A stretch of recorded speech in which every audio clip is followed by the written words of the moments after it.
Capital Market Efficiency Promotion Act magtataguyod ang structural reform sa financial taxation ayon yan sa isang kongresista.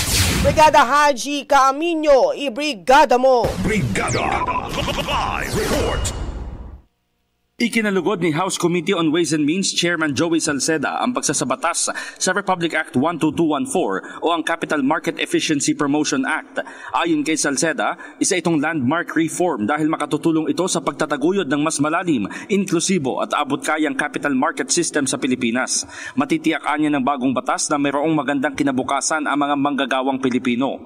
Ipinaliwanag ni Salceda na isinusulong ng batas ang matagal nang inaasam na structural reform sa financial taxation, kabilang na ang mas mababang transaction tax, harmonized capital gains at interest tax rules.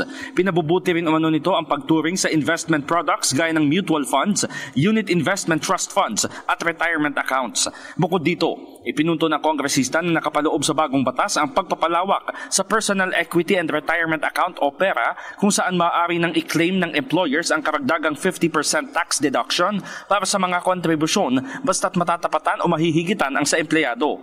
Idinagdag ni Salceda na tungkol ito sa dignidad habang tumatanda, lalo't nais nilang magretiro ang bawat Pilipino na mayroong sariling dala. Ang expanded PERA ay magkakahalaga umano ng 6.7 billion pesos sa loob ng 10 taon, ngunit inaasahang makakabawi ng 4.8 billion pesos sa pamamagitan ng capital gains taxes, income at VAT mula sa finance jobs at businesses at reduced future social pension costs. In the heart of changing lives, ako si Brigada Haji Caaminio ng 105.1 Brigada News FM Manila, the Music and News Authority. Ang bahaging ito ay hatid sa atin ng Yummy-Vit ES3 Syrup. Simulang tuparin ang pangarap ng iyong anak. And starting now,